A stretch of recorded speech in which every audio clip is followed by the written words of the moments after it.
Welcome inside ईकी, जहां हम आपको बिजनेस की स्ट्रैटेजीज और इनसाइट्स के बारे में बताएंगे जो कि एक स्टार्टअप को बेमिसाल बुलंदियों तक पहुंचाता है।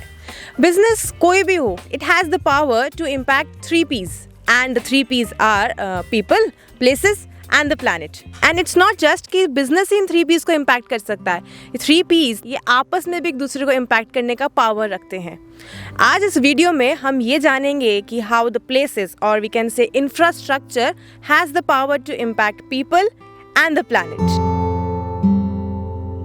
सो इंफ्रास्ट्रक्चर कुछ भी हो सकता है जो कि सोसाइटी की बेटर फंक्शनिंग के लिए बनाया गया हो। It can be like transport system, roads, religious places, amusement parks etcetera. It can be anything, but the question still remains कि कैसे infrastructure has the capability to impact people and the planet. So जब एक infrastructure build होता है तो बहुत सारी jobs generate होती हैं वहाँ पे, आसपास के एरियाज़ में ड्यूरिंग द कंस्ट्रक्शन बहुत सारी जॉब्स जनरेट होती हैं and by that way people की लाइफ पे इम्पैक्ट होता है। एंड प्लैनेट कैसे इम्पैक्ट हुआ इन सब से? जब भी कोई इंफ्रास्ट्रक्चर बिल्ड होता है, अगर उसके आसपास का एरिया रूरल एरिया है तो वहाँ का डेवलपमेंट होता है, वहाँ के लोगों की लाइफ्स बेटर हो जाती हैं and this is the way कि प्लैनेट को इम्पैक्ट पड़ता है। So let's say take an example of Statue of Unity जो कि गुजरात में लोकेटेड है। जब वो वहाँ बना तो उसके पहले वो एरिया बिल्कुल वेकेंट था, वहाँ कुछ भी एम्प्लॉयमेंट नहीं था। लेकिन जब वहाँ पे स्टैचू ऑफ यूनिटी का कंस्ट्रक्शन स्टार्ट हुआ तो ड्यूरिंग द कंस्ट्रक्शन काफ़ी एम्प्लॉयमेंट जनरेट हुआ और आज जब वो फुली फंक्शनल है तो वहाँ पे बहुत सारा अम्यूजमेंट क्रिएट हो चुका है, काफ़ी सारा अट्रैक्शन है। So eventually it has become a tourist spot and now it is generating economy for the country as well. ये सब इंफ्रास्ट्रक्चर को बिल्ड करने के लिए जो सबसे बड़ा प्रोफेशन है वो है सिविल इंजीनियरिंग। सिविल इंजीनियरिंग का बहुत बड़ा रोल होता है ये सारे इंफ्रास्ट्रक्चर का डिज़ाइन करना, ये एनालाइज करना कि ये सस्टेनेबल है, ये बहुत सालों तक टिका रहे। तो civil engineering as a profession बहुत स्केलेबल है, काफ़ी इवॉल्विंग है। Like taking it back to the time, अगर हम बात करें जब ताजमहल बना था तो ताजमहल को भी किसी सिविल इंजीनियर ने ही बनाया होगा। So this profession has been constantly evolving. So if you are looking to make a career into it, it's a perfect fit for this. Now let's talk about Eeki. Eeki में हम बहुत सारे एकड़ में फार्मिंग इंफ्रास्ट्रक्चर बिल्ड कर रहे हैं and like it's been across the country कि हम हमारे फार्म्स बिल्ड कर रहे हैं। We want to achieve a goal of building a farming infrastructure that is capable कि वो साल भर प्रोडक्शन दे सके, हर तरह का क्लाइमेट बियर कर सके एंड लॉट्स ऑफ एम्प्लॉयमेंट भी जनरेट कर सके। एंड आज हम ईकी में प्रियम से बात करेंगे जो कि फार्मिंग इंफ्रास्ट्रक्चर का, सिविल इंजीनियरिंग का सारा संभालते हैं काम यहाँ पे, और उनसे हमें जानेंगे कि कैसे Eeki large scale farming infrastructure build कर रहा है। सो प्रियम, आप हमें ये बताइए कि जब आपको साइट हैंडओवर कर दी जाती है तो उसके बाद आप कैसे काम स्टार्ट करते हैं, क्या क्या चीज़ें ध्यान में रखते हैं? हाँ पूर्वा, तो सबसे पहले होता है लैंड सर्वेइंग पार्ट। हम लोग लैंड पे जाते हैं, लैंड का सर्वे होता है, टोपोग्राफिक सर्वे होता है। एक्चुअल में जब लैंड पे हम जाते हैं तो लैंड इवन नहीं होती है, वो अनइवन लैंड होती है। तो उसका सबसे पहले टोपोग्राफिक सर्वे होता है जहाँ से हमें मिलता है कि लैंड में कहाँ पे, किस लेवल पे लैंड का लेवल हाई है, कहाँ पे लो है। तो उससे हमें पता लगता है कि लैंड का लेवलिंग क्या है, लैंड का एक्चुअल पोजीशनिंग क्या है, वो सारी चीज़ें हमें पता लगती है। देन उस टोपोग्राफिक सर्वे के बाद में हम लोग मूव करते हैं प्लानिंग पार्ट पे। प्लानिंग पार्ट में हमारा सिर्फ पॉली हाउसेज ही नहीं होता, पॉली हाउसेज के साथ हमारे बहुत सारी चीज़ें इंक्लूड होती है। जस्ट लाइक पॉली हाउसेज में हमें इरीगेशंस के लिए टैंक्स की रिक्वायरमेंट होती है जहाँ हम लोग पानी एंड न्यूट्रिशन को स्टोर करके रखते हैं।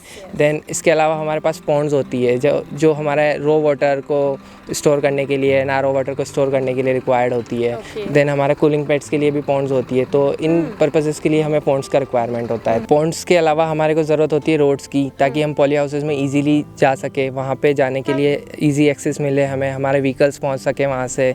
उसके लिए हमें रोड्स का डिज़ाइन करना होता है। रोड्स के अलावा जो बारिश का पानी होता है वो भी एक मेजर फैक्टर होता है। तो हम चाहते हैं कि इस पानी को हम यूज़ कर सकें सस्टेनेबिलिटी के लिए, तो हम इसके लिए रेन वाटर हार्वेस्टिंग यूज़ करते हैं। तो इस पानी को ड्रेनेजेस के थ्रू हम लोग वापस पॉन्ड्स में लेके जाते हैं और वहाँ से हम इसको रेन वाटर हार्वेस्टिंग में यूज़ करते हैं। तो आपने बताया कि ये सब आपको डिज़ाइन करना होता है, पॉली हाउस की पोजीशनिंग डिज़ाइन करनी है, रोड्स डिज़ाइन करने हैं, तो आप कैसे डिज़ाइनिंग करते हैं? क्या सॉफ्टवेयर्स या क्या हार्डवेयर्स का आप यूज़ करते हैं? थोड़ा हमारे व्यूअर्स को एक्सप्लेन करिए। तो डिज़ाइनिंग सॉफ्टवेयर में हम लोग कैट सॉफ्टवेयर यूज़ करते हैं जहाँ हम 2D में सारा ये पॉली हाउसेज का डिज़ाइन, लेआउटिंग, इसके अलावा roads, drainages, ponds, tanks, workshop, warehouse, labour quarters, ये सारा पोजीशनिंग वहाँ पे हम लोग डिज़ाइन करते हैं पूरा।